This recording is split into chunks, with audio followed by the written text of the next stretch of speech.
지난 주간에 제 아내가 좀 아팠습니다. 그래서 제가 정신이 없었어요. 예, 전쟁 같은 일주일을 보냈습니다. 역시 보니까 여자들이 하는 게 많더라고요. 예, 감사한 마음이 들었습니다. 그러면서 지난 일들이 주마등처럼 이렇게 지나가는 거예요.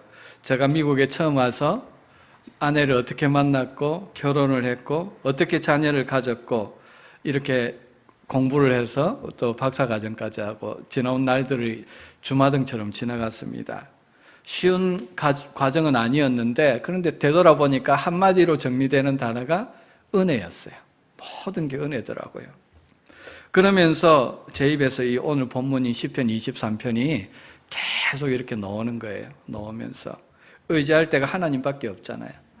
우리 기독교인들이 가장 사랑하는 본문이 시편 23편 오늘 본문인데, 오늘 시편 23편의 표제가 무엇입니까? 예, 표제. 제일 앞에 제목이 여기 나와 있듯이 누구의 시입니까? 다윗의 시입니다. 언제 다윗이 몇 살쯤 언제 기록했을까요? 이거는 사실 아무도 몰라요. 그런데 우리가 본문을 통해서 추측해 볼 수가 있는데, 본문 1절, 2절에 보니까 소년 목자 시절이 떠오르죠, 그죠? 그리고 고비를 넘기고 쉼을 경험했음을 고백합니다. 4절에 보니까 죽음의 위협을 경험했다고 이야기하고, 5절에 보니까 이제 번영하고 풍부함을 경험하기도 했다고 그럽니다.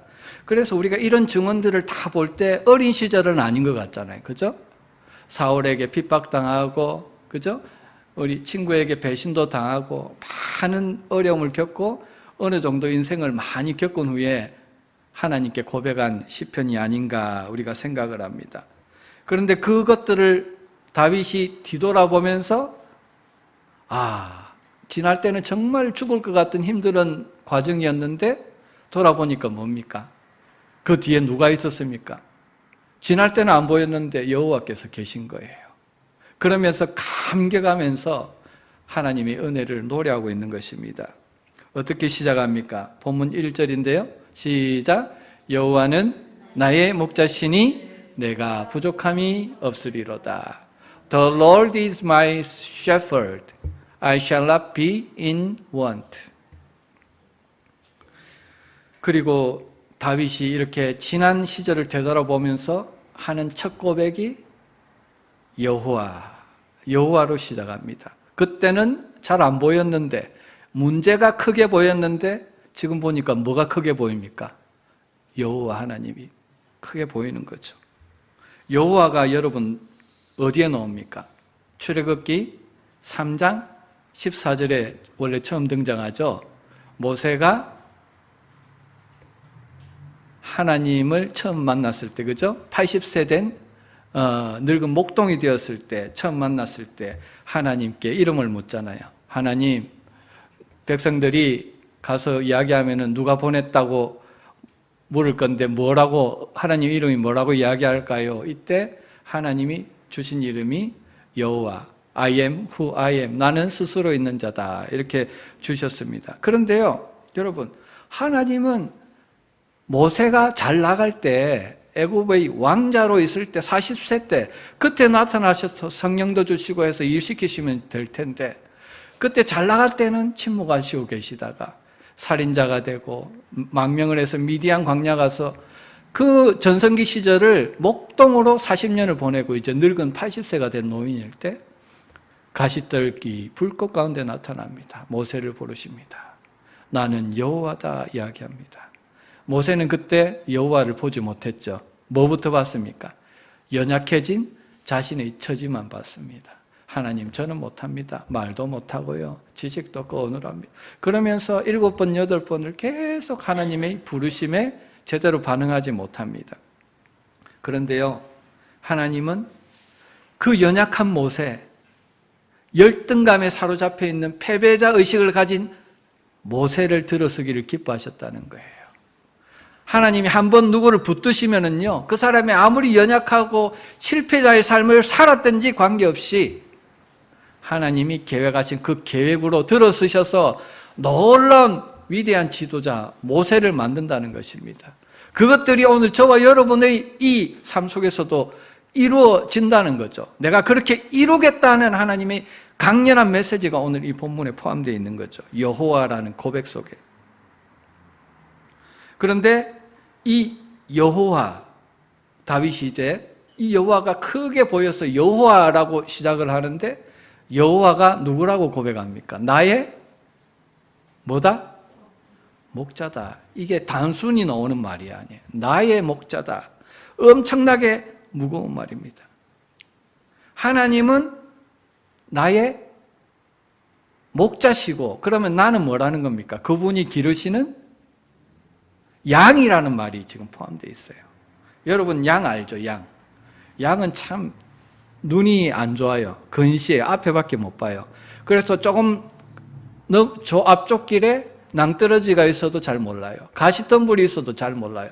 그래서 가다가 늘 거기에 들어가 있기 때문에 목자가 따라다니면서 돌보지 않으면 늘 낭패당하기 쉽습니다.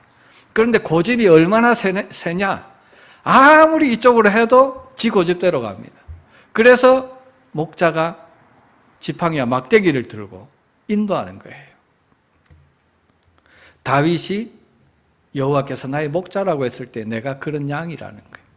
그런 양인 나의 모습을 볼 수 있게 됐다는 겁니다. 여러분, 우리는 우리 자신을 언제 내가 누구인지 비로소 알게 될까요?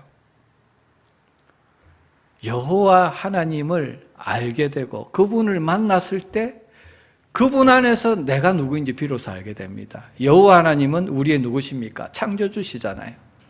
창조주를 힘써 알라. 지식의 근본은 여호와 하나님이다. 여호와 하나님을 아는 것이라고 왜 잠언서에 누누이 말씀하시느냐? 에스겔서나 예레미야서에 여호와를 힘써 알자, 호세아서에 힘써 알자, 여호와를 힘써 알자 그렇게 말씀하느냐? 여호와를 알지 못하면 내 자신을 알지 못해요. 인생의 방향을 알지 못해요. 내가 무엇을 하고 어떻게 살아야 되고 어디로 가서 무엇을 하고 살아야 될지 알지 못해요. 그런데 여호와를 만나고 나의 연약한 가운데 변명할지라도 정말 그분을 만났다면 그분이 우리를 장중에 붙들고 어린 양과 같이 우리를 붙들고 인도해 주신다는 거예요. 그 그림이 어디에 있습니까? 구약 이사야서 40장 11절에 나옵니다. 우리 한번 합독하겠습니다. 시작. 그는 목자같이 양떼를 먹이시며 어린 양을 그 팔로 모아 품에 안기시며 젖먹이는 앙컵들을 온순히 인도하시리로다. 여기 구약 이사야가 구약의 목자 대신 하나님을 두 가지 그림으로 지금 표현하고 있습니다. 어린 양을 그 팔로 모아서 어디에 안으신다? 품에 안으신다. 그 하나님을 만났다는 거죠. 너무 어려가지고 목자를 잘 못 따라다녀요. 어린 양은. 뒤처지니까 그 좋은 꼴을 누가 먹습니까? 건장한 양들이 먼저 가서 먹잖아요. 그러니까 목자가 어린 양을 데려다가 먼저 가서 좋은 꼴 앞에 먼저 탁 내려다 놓는 거예요. 그리고 두 번째로 젖먹이는 암컷. 어떻습니까? 딸린 새끼가 있다는 거죠. 그렇죠? 딸린 새끼 걱정하느라 젖먹이는 암컷들은 정말 자신을 돌보지 못해요. 느려요. 뒤처지니까 계속 같이 가야 되잖아요. 그런데 그런 암컷에게 채찍질을 하거나 강요해서 밀어붙이는 것이 아니라 온순하게 천천히 따라와도 된다. 천천히 따라와도 된다.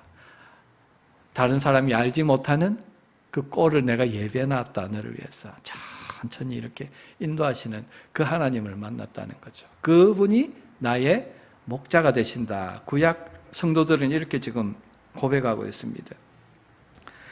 양들의 형편과 처지를 다 아시면서 인도해 주신다는 거죠. 그런데 신약은 어떻게 지금 고백하고 있습니까? 요한복음 10장 11절에 예수님이 나는 누구라고 지금 고백하고 있습니까? 나는 선한 목자다. 그 하나님께서 육신을 입고 이 땅에 오셔가지고 십자가를 지시기 전에 먼저 말씀하십니다. 나는 누구다? 그냥 목자 정도가 아니라 선한 목자다. 그냥 어린 양을 품에 안고 꼴만 먹이는 정도가 아니고 새끼 가진 암컷을 온순히 인도하는 정도가 아니라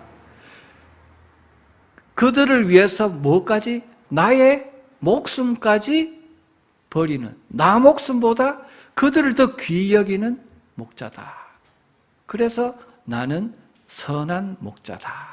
우리가 하나님은 여호와는 나의 목자신 것은 알지만은 어디까지 가야 됩니까? 그분이 나의 선한 목자가 되시는구나. 나를 위해 목숨까지 버리시고 자신의 목숨보다 나를 더 사랑하시는 목자구나. 여호와는 나의 목자시니 그렇기 때문에 내가 부족함이 없으리로다. 이 선한 목자라는 이 고백이요, 신약의 고백뿐만 아니라 벌써 3000년 전에 살아왔던 다윗이라는 성도 안에, 다윗이라는 성도가 놀랍게 이것을 고백했다는 거예요. 우리가 계속해서 읽어가면 그것이 나옵니다. 그래서 본문 2절에서 보니까 다윗은요, 과거의 자기 자신의 모습을 이제 회상하게 됩니다. 푸른 초장에 누이신 것을 회상을 합니다. 여러분, 푸른 초장은 어디에 있을까요? 저 팔레스타인 지방은요, 좀 특이해서 비가 오지 않으면 전부 광야예요. 풀 한 폭이 없는. 근데 비만 오면은 갑자기 푸른 초장이 변합니다. 그래서 푸른 초장은 사실 광야에 있는 거죠. 광야에서 나그네로 살아갔던 다윗의 어려운 고난의 삶을 상징합니다. 먹을 것도 마실 것도 없는 광야, 앉아서 쉴 것도 마땅치 않은 광야입니다. 몸은 천근만근이에요. 그래서 항상 피곤해요. 항상 일에 쫓겨요. 사람에게 쫓겨요. 그런데 그때 목자 대신 여호와께서 찾아오셔서 자신을 어디에 누우셨다? 푸른 초장으로 누이셨다. 또한 2절에 어디로 인도하신 것이 나옵니까? 쉴만한 물가. 이것은 배경이 사막이에요. 뜨겁게 태양이 장렬하는 사막 가운데에서 목이 타들어갈 때 가장 필요한 것이 뭐겠습니까? 다이아몬드도 아니고 물 한 모금이에요. 지옥에서 가장 필요한 게 뭘까요? 물 한 모금이에요. 그죠? 부자로 죽은 자가, 그죠? 지옥에 가가지고 거지에게 물 한 모금만 찍어가지고 내 혀에 좀 해가지고 해가 좀 하게 해달라. 여러분, 그 지옥이 실존합니다. 실존해요. 근데 얼마나 감사합니까? 우리는 주님의 선한 목자 되신 예수님이 대신 죽으심으로 우리 죄를 도말하셔서 우리가 천국 가잖아요. 그래서 이 물가는 뜨거운 사막에서 물이 필요한데 그 생수가 되시고 생수가 있는 곳, 오아시스가 있는 곳에 우리를 인도해 주셔서 쉬게 해주시는 주님. 그 주님을 다윗이 삶 속에서 체험했다는 것입니다. 요한복음 4장 14절에 보니까 예수님은 목말라 하는 사마리아 여인에게 뭐라고 그럽니까? 내가 주는 물을 먹는 자마다 영원히 목마르지 아니하리니 내가 주는 물은 내 뱃속에서 솟아나는 뭐가 된다? 샘물이 될 것이다. 우리에게 여러분 성령이 임했습니까? 성령이 누구십니까? 우리 속에서 솟아나는 샘물이에요. 사막과 같은 장렬한 태양 속에서 우리가 가랄 때에 우리가 이 성령의 생수를 퍼야 돼요. 퍼야 돼요. 우리 안에 있다니까요. 여러분, 구약의 우물을 가장 잘 판 사람이 누가 있습니까? 아브라함. 또 누가? 아브라함에게 잘 지도를 받아서 누가 더 잘 팠습니까? 이삭이죠. 이삭은 우물 가는 곳마다 우물이 나왔죠. 그렇죠? 그런데 여러분, 우물은 누가 파는 겁니까? 하나님이 파주시는 겁니까? 내가 파야 됩니까? 내가 파야 되죠. 그죠? 그런데요, 내가 아무 데나 판다고 물이 나옵니까? 하나님이 그 파는 곳에 물을 예배해 주셔야 물이 나오는 거예요. 이게 놀라운 은혜와 믿음의 공식이에요. 하나님이 생수가 되시는 성령을 우리에게 주셨어요. 그러면 생수가 그냥 흘러나옵니까? 아닙니다. 믿음으로 영적 전쟁을 하며 성령 앞에 성령 충만을 구하고 믿음으로 우물을 팔 때에 예배해 주신 성령의 충만이 우리에게 임한다는 거예요. 우리 가란목이 축여지고 치유되고 회복되고, 환경은 어려운데 내 속에서는 찬양이 흘러나와요. 감사가 흘러나와요. 노래가 흘러나와요. 산소망이 있어요. 이런 놀라운 은혜를 누가 경험했다? 이 시대에 다윗이 경험했다. 나를 푸른 초장에 누이시며 쉴만한 물가로 인도하신 목자 되시는 여호와를 찬양하고 있습니다. 그런데요, 이 생명은 3000년 전에 다윗만 만난 게 아니죠. 2000년 전에 누가? 사도 바울도 만나고 제자들도 만났죠. 사도 바울은 로마서 5장 6절로 10절에 뭐라고 고백합니까? 우리가 연약할 때에, 경건치 않을 때에, 우리가 아직 죄인 되었을 때에, 우리가 원수 되었을 때 그리스도께서 우리를 위하여 죽으심으로 하나님께서 우리에게 대한 자기의 사랑을 확증하셨다 고백합니다. 오늘 우리가 여기서 살아있는 게 나 때문이 아니라는 거예요. 나는 연약해요. 경건치 않아요. 죄인이에요. 심지어 하나님과 원수되어서 떠나서 하나님을 대적하고 살아가던 자예요. 나는 그냥 지옥도 수천 번, 수만 번 확정되고도 남을 그런 죄인입니다. 그런데 그럴 때에 그 모든 죄악을 지시기 위해서 하나님이 성육신하시고 십자가에서 대신 죽으셨다는 거죠. 그런데 그 고백이 오늘 시편 23편에도 나옵니다. 내가 사망을 만났을 때, 음침한 골짜기로 다닐 때에도 그 여호와께서 오셔서 나의 생명을 보존해 주셨다. 그래서 이제는 그 어두운 데를 다닐지라도 두려워하지 않는데요. 구원은 여러분, 구원의 가장 바른 라인이 뭔지 아십니까? 죽음을 두려워하지 않아요. 내가 구원받은 자라면은 내가 죽어서 어떻게 될지, 내가 곧 질병에 걸려가지고 사망 진단을 받았어요. 그래도 죽음을 두려워하지 않아요. 왜? 내 속에 영원한 생명 되시는 누가 계십니까? 하나님께서 계시기 때문입니다. 그래서 사도 바울은 그 하나님을 만나고 서신서를 쓸 때마다 찬양이 나옵니다. 에베소서 1장에 보니까 찬송하리로다 그러면서 하늘에 속한 모든 신령한 복으로 우리에게 복 주셨다 찬양합니다. 그리고 빌립보서 3장 1절에 보니까 뭐라 그럽니까? 정말로 나의 형제들아 주 안에서 뭐해라? 기뻐하라. 지금 감옥에서 언제 죽을지 모르는 상황에서 나보고 걱정하지 말고, 나보고 기도하지 말고 먼저 너희들이 주 안에 있는 것을 기뻐해라. 이 주 안에라는 걸 잘 생각해 보십시오. 사도 바울은 지금 어디 안에 있습니까? 감옥 안에 있어요. 언제 올지 모르는 사망의 그림자 안에 있어요. 그런데 그 안에서도 생명의 감춘자, 생명 되시는 주님이 있으니까 자기는 주 안에 있는 자라는 거예요. 생명 안에 있는 자라는 거예요. 그래서 기쁘다는 거예요. 그래서 4장밖에 안 되는 빌립보서에서 16번이나 기뻐하라, 기뻐하라, 내가 다시 말하노니 기뻐하라. 기쁨으로 가득 차 있어요. 예수 안에 있으면 이렇게 됩니다. 내가 예수 안에 있는 자라는 것이 발견이 되면은, 내가 알게 되면은, 예수님께서 선한 목자로 나와 함께 계시다는 것을 알게 되면은 사람이 이렇게 변한다니까요. 주 안에서 기뻐하라 하시는 겁니다. 여러분, 우리가 이 땅을 살아가면서요, 참 우리는 미련해요. 찬양하고 은혜 주실 땐 정말 주님만이 나의 기쁨입니다, 나의 감사의 제목입니다 이렇게 하는데 삶 속에만 나가기만 하면 다시 또 까먹습니다. 그래서 삶에 고난이 없고 어려움이 없고 물질이 부유할 때 기쁜 것으로 또 착각하고 그렇게 살아갈 때가 많다는 거예요. 더 편한 곳, 그런 곳을 찾아가기가 쉽습니다. 하지만 여러분 아셔야 됩니다. 우리가 지금 생각하고 있는 이 모든 것들은 잠시 누리다가 내려놔야 되는 거예요. 우리에게 오지만은 일시적으로 있다가 지나가는 것들밖에 없습니다. 인간 관계도 심지어 가족 관계도 영원하지가 않습니다.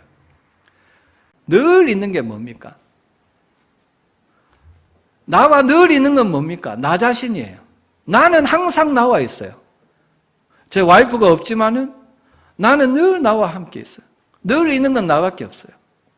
그리고 하나 더 늘 나와 함께 있는 게 있는데 그게 뭘까요? 하나님이 우리에게 생명을 주셨고 이전부터 지금도 있고 영원히 계실 분은 하나님밖에 없어요. 나와 하나님만 영원히 함께 있어요. 나와. 그래서 가장 중요한 관계가 무엇입니까? 나의 배우자가 떠나고 자녀가 떠나고 친구가 떠나도 하나님은 떠나지 않아요. 늘 나와 함께 있습니다. 그래서 데살로니가전서 5장 16절 이하에 뭐라 그럽니까? 항상 기뻐하라. 누구를 기뻐하라는 말입니까? 하나님을 기뻐하라는 거예요. 쉬지 말고 기도하라. 항상 있는 분께, 누구에게? 하나님께 기도하라. 범사에 감사하라. 하나님께. 나와 함께 계신 분 하나님. 그 하나님이 보여야 돼요. 그리고 그 하나님과의 관계 속에서 우리 배우자도 보이고 자녀도 보이고 환경도 보이고 하나님이 나와 함께 계신 게 보이기 시작하면요 더 이상 세상의 환경이 불평의 조건이 아닙니다. 감사의 조건이 될 수 있어요. 기쁨이 될 수 있어요. 여러분 여기까지 믿음이 들어가는 은혜가 있기를 주님을 간절히 축복합니다. 그래서 다윗은요 4절에 보니까 보세요. 내가 사망의 음침한 골짜기로 이제 다닐지라도 해를 두려워하지 않는다. 왜? 내 눈에 누가 있기 때문에, 나와 누가 항상 함께 계시기 때문에. 여호와께서 옛날부터 지금 영원히 함께 계시기 때문에 생명의 주관자시기 때문에 해를 두려워하지 않는다. 주님께서 지팡이와 막대기로 내가 잘못된 길로 가면 때려서 이쪽으로 인도해 주시고, 그리고 지팡이로 적들이 공격하면 대신 나가셔서 우리 대장 되신 예수께서 싸워주신다는 거예요. 놀라운 믿음의 고백이죠. 본문 5절도 마찬가지입니다. 뭐라고 이야기합니까? 주께서 내 원수의 목전에서 내게 상을 베푸시고 기름으로 내 머리에 바르셨으니 내 잔이 넘치나이다. 여러분, 우리가 신앙생활 하다 보면 예기치도 않은 그런 원수들이, 적들이 많아요. 악한 영들이 사람에게 해서 교회를 욕하고 교회를 대적하고 목사를 욕하고 대적하고 이런 경우가 얼마나 많은지 모릅니다. 그럴 때마다 주님께서 늘 함께 하신다는 거죠. 그런데 그 주님께서는 단지 과거의 문제뿐만 아니라 현재 우리가 살아가는 이 삶도 인도해 주시는 목자라는 것을 우리가 알아야 됩니다. 그래서 여기 본문에 보니까 4절, 5절에 과거의 구원이 현재로 지금 이어지고 있어요. 현재적으로도 내게 뭘 베푸신다? 원수의 목전에서 상을 베푸신다. 그리고 기름으로 내 머리에 바르셨으니, 한글로는 바르셨으니 과거로 해놨는데 영어로 보니까 밑에 You anoint my head with oil. 과거의 사건이 현재로 지금 이어지고 있죠. 현재도 그렇게 한다는 겁니다. 내 잔이 넘치나이다. 하나님께서는 우리에게 생명을 주시고 뭘 주시는데 어떻게 주십니까? 잔이 넘치도록 주신다는 거예요. 풍성하게 주신다는 거예요. 요한복음 10장 10절 하반절에 예수님이 이것을 말씀하셨죠. 내가 온 것은 양으로 생명을 얻게 하고 더 풍성히 얻게 하려는 것이다. 생명을 주는데 그냥 주는 정도가 아니라 더 풍성히 넘치도록 주기 위해서 하나님께서 육신을 입고 오셔서 십자가를 지셨다는 것입니다. 그래서 여러분, 하나님이 나와 늘 함께 하신다는 체험적인 믿음이 있으면요, 미래, 과거와 현재뿐만 아니라 미래에도 산소망이 생겨요. 우리에게요, 믿음의 종착역, 완성은 산소망입니다. 예수님이 재림하셨을 때 이루어지는 하나님 나라, 그게 우리 구원의 완성이죠. 그 소망을 가지고 살아가는, 기뻐하는 것이 그리스도인이라는 것입니다. 6절 상반절에 뭐라고 고백합니까? 내 평생의 선하심과 인자심이 정녕 나를 따르리니. 여기서 지금 다윗이 내가 여호와 하나님을 믿는다, 이렇게 이야기를 처음 했다 만났다 했을 때 그 여호와 하나님을 구체적으로 경험한 게 나옵니다. 무엇입니까? 선하심과 인자하심. 하나님이 어떤 분이다? 나에게 선하신 분이다. 어느 정도로 아까 선하신 분이에요? 나를 위해 목숨을 버릴 만큼 선하신 분이다. 나는 선한 목자다. 나는 양들을 위해 내 목숨도 버리거니와. 그 여호와께서 나의 선하신 목자라면 나를 위해서 무엇까지 버리신다? 그 독생자 예수 그리스도까지 십자가에 내어주시는 분이다. 그걸 믿어야 돼요. 그리고 인자하신 분이다.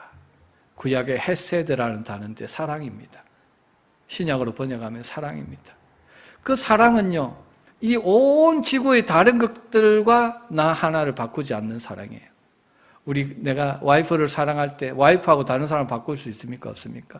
세상을 줘도 바꿀 수 없어요. 그만큼 사랑하는 자녀입니다. 자녀도 마찬가지죠. 그렇죠? 와이프도 그렇죠. 그게 사랑이에요. 배타적이고 오직 한 분만 볼 수 있는 사랑. 그 사랑으로 저와 여러분을 사랑하십니다. 그분이 나의 목자시고 늘 나와 함께 하신다. 영원히 함께 하신다. 그것을 경험했다는 거예요. 확신이 드는 거죠. 그래서 과거에 경험한 그 하나님이 현재도 함께 계시고 언제까지? 내 평생에. 앞으로 살아가는 내 평생에도 늘 선하게 인도하시고 인자하게 인도하실 거라는 믿음이 오는 거예요. 정녕 그것이 나를 따를 것이다. 여호와가 함께 계시니까 그것이 정녕 나를 따라올 것이다. 놀라운 믿음의 고백이죠. 그래서 이 고백을 가진 자가 마지막으로 하는 고백이 이 고백입니다. 한번 읽어볼까요? 시작. 내가 여호와의 집에 영원히 살리로다. I will dwell in the house of the Lord forever. I will dwell in the house of the Lord forever.